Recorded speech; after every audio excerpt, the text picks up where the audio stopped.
A lot of people have been taught and conditioned to seek answers outside of them and turn to external authorities rather than trying to find answers within or by themselves. And that is a compliant society, dependent on external authority, depending on others, other guidance, command. I'm not saying that you should be living a lifestyle of, I know everything, let's just ignore other people's opinions, perspectives, views. No, it's not about that. That's extreme, and I'm not advocating self-centered and rigid way of perceiving, thinking, and viewing things. What I mean is we rather live by acknowledging the moment when we don't know the answer, really. And then we ask ourselves, what is the step that I can take? One step or more steps that I can take that would bring me closer to the answer that I am seeking. And maybe, for now, there are no steps that you can come up with, and there is no answer. And over time, the question that arose before might not be relevant anymore to you, and you might even drop it naturally. Or the answer may come later in a longer time period. It can unfold. And there is truly a difference between the awareness of not knowing and choosing to carry a cover of ignorance, which is an attitude that states and demonstrates that a person has decided not to know, has decided to play someone who is incapable of knowing, who is incapable of coming up with his own answers within, someone who plays victim, a helpless person who constantly needs help and who is rather fine by someone else doing things for him or her. There is certainly a difference and a good distinction between not knowing and just blatantly being ignorant. And when someone chooses to be ignorant, it's easier because that person doesn't have to invest energy and effort to come up with an answer or a solution. He can get it already done by someone else. There are times when the answer that you seek has already come. And on some occasions, even multiple times, it has appeared. But part of you is not acknowledging it and refusing it to accept it. Simply, it's not maybe something that you expected and something that you don't want to hear or see.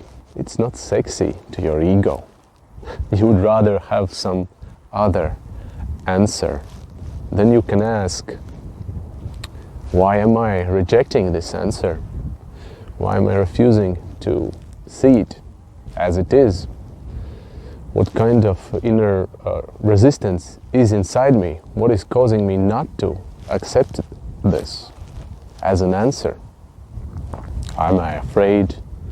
Am I uncomfortable with something? It's okay to learn new things, educate ourselves, upgrade when we consciously recognize internally such need, for example, acquiring new skill, rather than out of anxiety and panic, we decide to seek help externally. When we do that, that is out of insecure ego. It's overcompensation when we decide, oh, I'm not good enough, so I better read 100 books on self-improvement, then I'm gonna be good enough. I mean, it can help, but it can also overshadow your own inner genius, your own inner wisdom. Too much education can cut your access off from your own inner wisdom that is far greater than this lifetime's experiences, what you have read, heard, seen.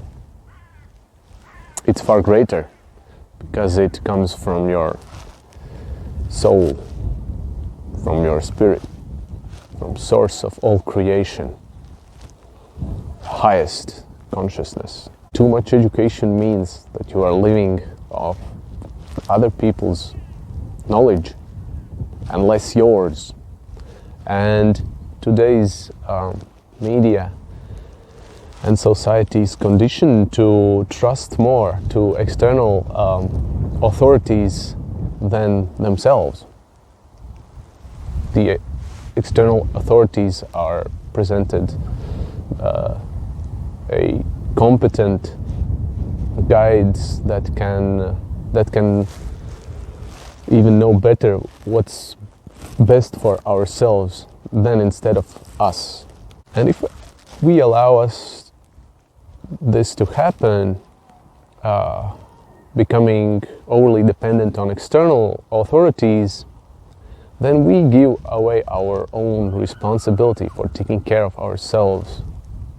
We give away our power.